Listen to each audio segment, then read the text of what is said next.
Hello welcome to the edtech class. ఇప్పుడు మన ఈ వీడియో సెషన్లో 10th class English text book నుంచి యూనిట్ 5 అండి. యూనిట్ 5లో వొకాబులరీ పార్ట్లో ఉన్నామండి. ఇంతకుముందు మీకు 1 వీడియో అందించాను మీకు వొకాబులరీ పార్ట్ మీద. దానిలో ఇంకా 3 టాపిక్స్ ఉన్నాయి. దీంతో 2 టాపిక్స్ అనేది కవర్ చేయడం జరిగింది మీకు.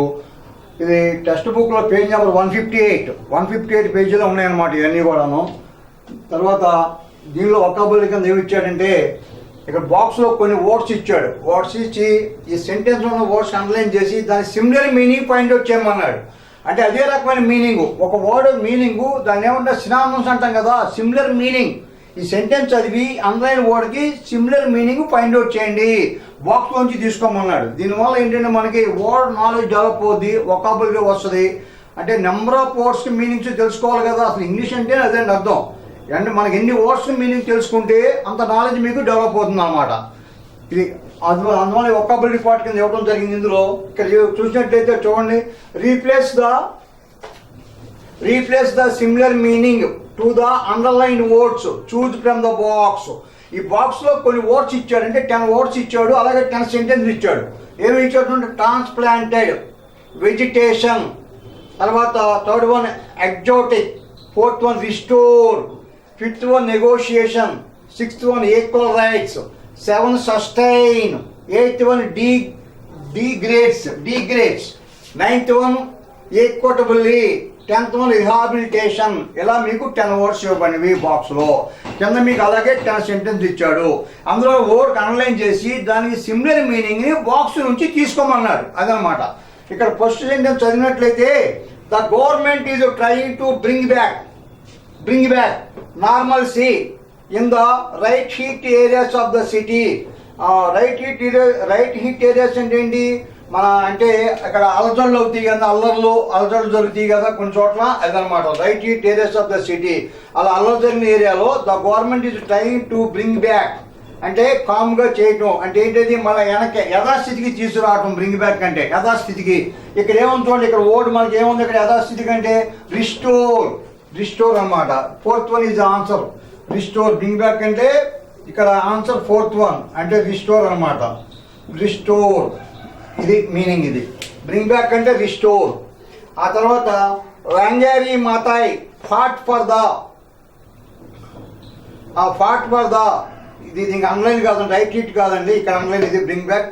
వంగారి Maathai fought for the same privileges for men and women in Africa. అంటే మెన్ అండ్ ఉమెన్కి డిస్క్రిమినేషన్ ఉండకూడదు, తేడాలు ఉండకూడదు. అంటే డిస్క్రిమినేషన్ అంటే డిఫరెన్స్ అనే డిస్క్రిమినేషన్ ఒకటే. ఆ యొక్క డిఫరెన్సెస్ కానీ డిస్క్రిమినేషన్ లేకుండా సేమ్ ప్రివిలేజ్, ఒకే రకమైన ప్రివిలేజ్, ఈక్వల్గా ఉండాలి. సేమ్ ప్రివిలేజ్ అంటే ఈక్వలే కదా. మనకి ఎక్కడ ఉందో అందులో చూడండి, ఇక్కడ మనకి ఈక్వల్ రైట్స్. ఇదిగోండి, సేమ్ ప్రివిలేజెస్ అంటే equal rights. 6th one is your answer. 6th one అంటే ఇది అన్నమాట, ఈక్వల్ రైట్స్. ఆ తర్వాత 3rd వన్ చూసినట్లయితే I cannot hold my attention on any subject for a long time. I cannot hold my attention on any subject for a long time. I can't hold అంటే నేను ఎక్కువగా concentrate చేయలేను.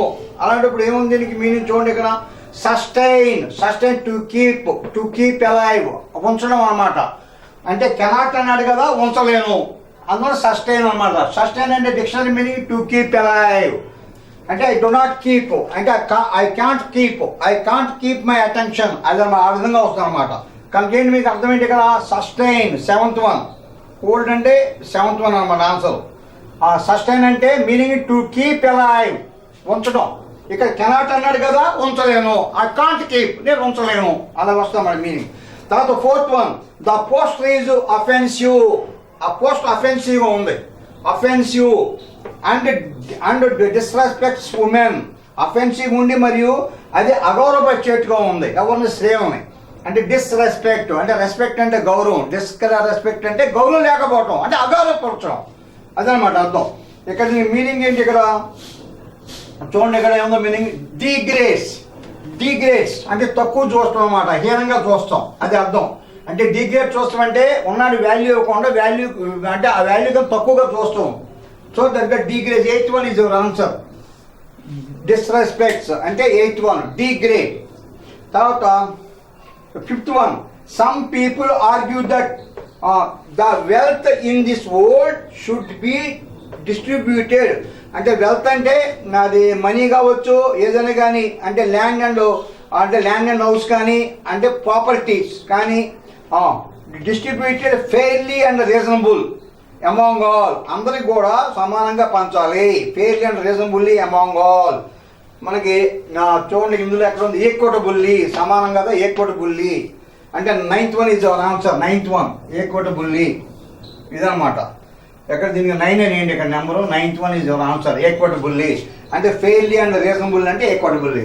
తర్వాత 6th one, after certain amount of growth the seedlings అంటే seedlings చిన్న చిన్న మొక్కలు అనమాట. The seedlings have to be taken out. చూడండి, మనం ఒక విత్తనం వేసాం అనుకోండి, చిన్న మొక్క వస్తుంది అనుకోండి, దాన్ని ఏం చేయాలి మనం, అది తీసి ఇంకో పెద్ద దాంట్లో పెట్టాలన్నమాట. అలాగే seedlings have to be taken out and shifted elsewhere for further growth. ఇంకా ఫాస్ట్గా పెరగాలంటే ఏం చేయాలి, చిన్న కుండీలో పెట్టాం, అది ఇంకా పెద్ద మొక్క అవుద్ది. అది ఏం చేయాలి, చిన్న కుండీలో అది మనకి పెద్దది అవ్వదు, ఇంకేం చేయాలి, గ్రోత్ రాదు. కానీ దాన్ని తీసి ఇంకొంచెం పెద్ద కుండీలో పెడతాం అనమాట. అంటే ఏంటది షిఫ్టింగ్, దాన్ని షిఫ్టింగ్ చేస్తాం. షిఫ్టింగ్ ఇక్కడ ఏమన్నాడు దీంట్లో, వీడు ఆ యొక్క షిఫ్టింగ్ చూసినట్లయితే మనకి restore equability, sustain disease equality, rehabilitation, transplanted. చూడండి ఇక్కడ ట్రాన్స్ప్లాంట్ చేయడం అన్నమాట. దాని ఏంటి మీనింగ్ ఏంటి, ట్రాన్స్ప్లాంటెడ్. నెంబర్ 1 ట్రాన్స్ప్లాంట్, షిఫ్టెడ్ అంటే transplanted. Okay. 7th one, she travels to all kinds of exciting locations all over the world. Exciting అంటే ఫ్రమ్ ఏ ఫార్ అవే, అన్నీ కూడా దూరంగా ఉన్న ప్లేస్లు అన్నీ కూడా, చాలా ఇంపార్టెంట్ ప్లేస్లు అన్నీ కూడా exciting locations all over the world. She travel to all kinds of exciting locations all over the world. దీనికి ఏంటంటే ఆన్సర్ ఏంటది, ఎగ్జోటిక్ అంటే from a far, EXOTIC, exotic అది మీనింగ్. ఇది కొంచెం న్యూ వర్డ్స్, ఎగ్జోటిక్ ఒకటి. తర్వాత ఇంతకుముందు ఏదో ఇంకోటి న్యూ వర్డ్ వచ్చిందని మనకి సస్టైన్ ఒకటి. ఇవన్నీ కూడా న్యూ వర్డ్స్ అన్నమాట. రిస్టోర్ అనేది మీరు వినే ఉంటారు జనరల్గా. ఆ రెండు కూడా బాగా నేర్చుకోవాలి, న్యూ వర్డ్స్ అన్ని కూడా. The Tirumala hills are covered by lush green plants. The Tirumala hills are covered by lush green plants. అంటే చాలా ఎక్కువ మొత్తంలో గ్రీన్ ప్లాంట్స్తో కవర్ చేయబడి ఉంది ద తిరుమల హిల్స్. అక్కడ గ్రీన్ ప్లాంట్స్కి అండర్లైన్ చేశాడు. దాని మీనింగ్ చూసినట్లయితే ఇందులో ఏముందని మనకి వెజిటేషన్. ఏం మీనింగ్ ఏంటి మనకి, vegetation. 2nd one is your answer, vegetation. ఇక్కడ లష్ అనే దానికి మీరు మీనింగ్ చూడండి. ఎందుకంటే మనకి కాంపిటేటివ్ ఎగ్జామ్ ప్రిపేర్ అవ్వాలి, కానీ ఏమైనా ఎగ్జామ్ కానీ ప్రిపేర్ అవ్వాలంటే మెయిన్గా డిక్షనరీ అనేది దగ్గర ఉండాలి. మనకి ఇచ్చిన బుక్లో సెంటెన్స్లో అన్ని వర్డ్స్ మీనింగ్స్ తెలిసి ఉండాలని రూల్ ఏం లేదు. తెలియని మీనింగ్స్ తెలుసుకోవడమే రూల్. అక్కడ ఎన్ని ఎక్కువ మీనింగ్స్ తెలుసుకుంటే అంత నాలెడ్జ్ డెవలప్ అవుతుంది. Compulsory you must have a good dictionary along with you, అదనమాట. ఓకే. ఆ తర్వాత 9th one, the judge అడ్వైజెడ్ the disputing parties. Disputing అంటే తెలుసు కదా మీకు, గొడవపడే పార్టీస్. డిస్ప్యూటింగ్ అంటే పోట్లాడుకునే పార్టీస్, గొడవపడే వాళ్ళని. The judge advise the disputing parties to settle through discussion. ఇక్కడ డిస్కషన్కి ఏం చేస్తాం ఇక్కడ మనం చూడండి, నెగోషియేషన్. అంటే డిస్కషన్ మీనింగ్ ఏంటంటే నెగోషియేషన్ అంటే ఇద్దరి మధ్యలో అంటే సంప్రదించడం ద్వారా, ఇద్దరు కూడా కూర్చుని సంప్రదించడం ద్వారా సెటిల్ చేసుకోవాలి, అదనమాట నెగోషియేషన్. తర్వాత ద ఆల్కహాల్ ఎడిక్షన్. ఆల్కహాల్కి అలవాటు పడినాడు. ఈ ఎడిక్ట్ అంటే దానికి అలవాటు పడిపోయాడు అంటే ఎడిక్ట్. ఇక ఏందో అది ఉండలేడు, వాడిని ఏమంటాం, ఎడిక్ట్ అంటాం. అంటే ఎడిక్ట్ టు ద ఆల్కహాల్, అదనమాట. The alcohol addict has to be put in a recovery సెంటర్లో పెట్టాలని. For becoming a normal person. ఎందుకు పెట్టాలి, నార్మల్ పర్సన్ అవ్వాలంటే. ఇక్కడ రికవరీకి ఇక్కడ మనకి మీనింగ్ చూడండి. అది రికవరీ చాలా మీనింగ్స్ ఉంటాయి. మనకు కావాల్సింది సెంటెన్స్ బట్టి మీనింగ్ రావాలి. దట్టు వాడు ఇచ్చాడు ఓడ్, దాన్ని బట్టి మనం మీనింగ్ తీసుకోవాలి బయటికి. రికవరీ అంటే రికవరీ అంటే మీనింగ్ రిహాబిలిటేషన్, అదనమాట.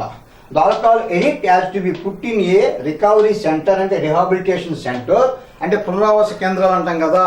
రిహాబిలిటేషన్ అంటే సపోజ్ సైక్లోన్స్ కానీ ఏమన్నా వచ్చినప్పుడు మనకి అందరం కూడా ఒక సెంటర్లో పెడతారు. సెంటర్ ఏమంటారు, రిహాబిలిటేషన్ సెంటర్ అనమాట. ఇక్కడ ఏంటి, ఇక్కడ ఈ అలవాటు మాన్చడానికి పెట్టే సెంటర్ అన్నమాట. దాని rehabilitation centre for becoming a normal person చేయడానికి, ఈ యొక్క ఎడిక్ట్ని పోగొట్టడానికి, ఆల్కహాలిక్ ఎడిక్ట్ అనేది పోగొట్టడానికి అన్నమాట. దాన్ని రిహాబిలిటేషన్ అంటాం. ఇక్కడ తర్వాత ఇక్కడ fourth one, tick the meaning of the word underlined are suggested in the contest. చూడండి, for me my greatest activity is to plant a tree. ఇక్కడ ఏం లేదండి, సిమిలర్ వర్డ్స్ రెండు ఇచ్చాడు. ఒక సెంటెన్స్లో ఒకటి, ఇంకో సెంటెన్స్ అదే వర్డ్ అనమాట. మీనింగ్స్ డిఫరెంట్గా ఉంటాయి. అకార్డింగ్ టు ద సెంటెన్స్ కాంటెస్ట్ని బట్టి డిఫరెంట్గా ఉంటాయి. అలాంటివి ఫైండ్ అవుట్ చేయాలి, అదనమాట అర్థం ఇక్కడ. ఇక్కడ ప్లాంట్ అన్నాడు కదా, set Wangari Maathai. For me my greatest activity is to plant a tree అంటే చెట్లు నాటడం. A living thing with stem, roots, branches and leaves. అసలు దానికి అర్థం లేదు. లివింగ్ థింగ్ ఏంటి కదా, stem, roots, branches and leaves. తర్వాత put seeds in the ground to grow. ఏముందండి మన second one answer, put seeds in the ground to grow. So that one is the answer, అంటే సెకండ్ వన్ అనమాట. Put seeds in the ground to grow. ఆ తర్వాత మిగతా bits ఇక్కడ దీని మీద రాశాను చూడండి, స్మాల్ బోర్డ్ మీద రాశాను. ఆ బోర్డ్ చెప్పకపోతే ఇక్కడ మీకు ఈ బోర్డు మీద ఉంది చూడండి. దీనిలో సెకండ్ వన్ నుంచి,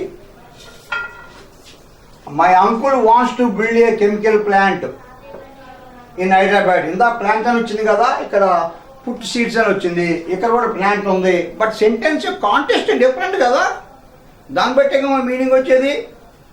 ఇక్కడ ఏంటి, ఇక్కడ ప్లాంట్ ఇన్ హైదరాబాద్ అంటే ఒక ప్రోడక్ట్ అంటే ఆఫ్టర్ ప్రొడ్యూసింగ్ దట్ ఆర్టికల్, అది కాదు కదా. ఫ్యాక్టరీని పెడతాం అనమాట. తర్వాత B1 is your answer, B factory. తర్వాత అప్లికెంట్స్, థర్డ్ వన్ చూడండి, applicants must have a clean driving licence. Applicants must have a clean driving licence. Clean అంటే ఇక్కడ మీనింగ్ ఏంటని అడిగాడు. ఇక్కడ చాయిస్ మనకి ఇచ్చాడు కదా, ఏమి ఇచ్చాడు, కంప్లీట్ అన్నాడు.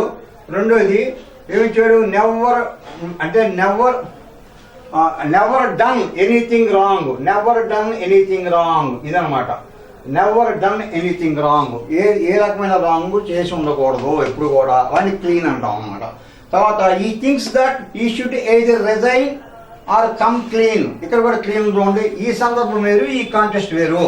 ఈ things that he should either resign or come clean. Resign అని చేయాలి, ఆర్ కమ్ క్లీన్ అంటే ఏంటి, ఇక్కడ free from that, as not correct అంటే కరెక్ట్ లేకుండా ఉంటాం, అంటే లంచగొండం లేకుండా ఉంటాం అంటే ఏ కరప్షన్ లేకుండా ఉంటాం, అదే మరి ఇక్కడ క్లీన్ అంటే అదే అర్థం. అంటే బి ఈజ్ యువర్ ఆన్సర్. తర్వాత rest your hand on my shoulder. మనం చూడండి, మనం ఒక ఫ్రెండ్ వెళ్తుంటే వాడి షోల్డర్ మీద, వాడి భుజం మీద చేస్తాం కదా. ఎందుకు వేస్తాం చేయి మనం చూడండి, అంటే ద రిమైనింగ్ పార్ట్ సపోర్ట్. ఇదే కదా సపోర్టే కదా ఆన్సర్. మనం ఉన్నే చేయలేసి సపోర్ట్ కోసం వేస్తాం అనమాట, సపోర్ట్. ఇక్కడ ఇది రెస్ట్ అంటే సపోర్ట్. ఓకే, బాగానే ఉంది. ఇక్కడ చూడండి, all our hopes rest on you.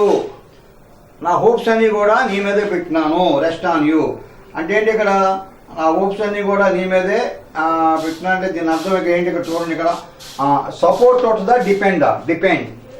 Depend అంటే నీ మీద ఆధారపడి ఉన్నాయి. హోప్స్ అన్నీ కూడా రెస్ట్ ఆన్ యూ అంటే నీ మీద ఆశ పెట్టున్నాను అని అర్థం, డిపెండ్ అయినాయి. A publishers note says all rights reserved. ఏముంది ఇక్కడ, ఆల్ రైట్స్ రిజర్వ్డ్ అని ఉంది. దీనికి ఏంటి ఇక్కడ అథారిటీనా ఇంట్రెస్ట్? అథారిటీ అండి, అథారిటీ, దాని యొక్క అథారిటీ అనమాట. తర్వాత I want this parcel to be sent right away అంటే రైట్ అవే అంటే ఇప్పుడు రైట్ నౌ అని అర్థం అనమాట. I want this parcel to be sent right now. దీనికి ఇమీడియట్లీనా, కంప్లీట్లీ మీనింగ్లెస్ కదా, కానీ ఇమీడియట్లీ కదా ఆన్సర్, ఇమీడియట్లీ. ఓకే. తర్వాత 9th one, he knew this was his last hope of winning. అంటే last hope of, he knew this was his last hope of winning. he knew this was his last hope of winning అంటే చివరి ఆశ అనమాట. ఇదంటే ఏంటి, ఫైనలే కదా, final. ఇది most recent అవ్వదు కదా లాస్ట్ హోప్ అంటే, అలాగనమాట. ఇక్కడ అదే లాస్ట్ ఇక్కడ ఎలా ఇచ్చేటువంటి, the last thing she needed was more and more work. The last thing she needed was more and more work. ఇక్కడ ఏంటి, the only remaining part, most recent, the only remaining part ఇదన్నమాట, the only remaining part. ఈ రకంగా ఒక word, same వర్డ్ని ఆ 2 సందర్భంలో 2 సెంటెన్స్లో different meaning వచ్చేట్టుగా ఇవ్వటం జరిగింది. ఇది కొంచెం ఈజీగానే ఉంటుందండి. బట్ వీళ్ళు ఇచ్చింది ఇక్కడ మాత్రం, ఇంతకుముందు ఇచ్చింది మాత్రం కొద్దిగా ఈ వర్డ్స్ అని కొంచెం ఆలోచించి చేయాల్సి వస్తుంది. దట్టు మనకి ఎగ్జామ్కి ఎంతవరకు ఉపయోగపడుతున్నాయి అనేదే కాదు మన సమస్య. అంటే ప్రతిదీ కూడా మనం ఎగ్జామ్ దృష్టిలోనే చదవాలి. ఏదో ఇచ్చాడే మనకి ఇది ఎగ్జామ్కి రాదు ఈ బిట్లు అని చెప్పి వదిలేయకూడదు.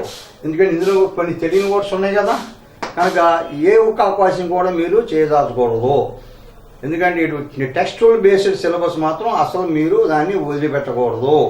ఏదైతే టెక్స్ట్ బుక్స్లో అంటే వొకాబులరీ కానివ్వండి, గ్రామర్ పార్ట్ కానివ్వండి, దేన్ని కూడా మీరు వదలటానికి వీల్లేదు.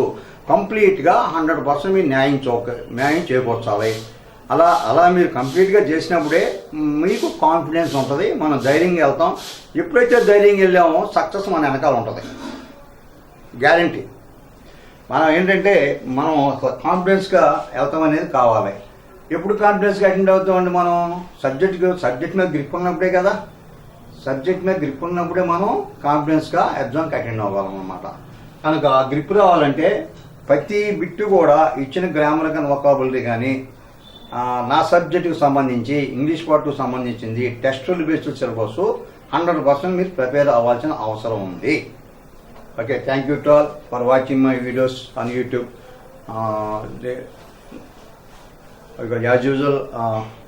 As usual, you do one thing, like, share and subscribe. Okay, I meet you in the next video. Okay, bye. Yeah.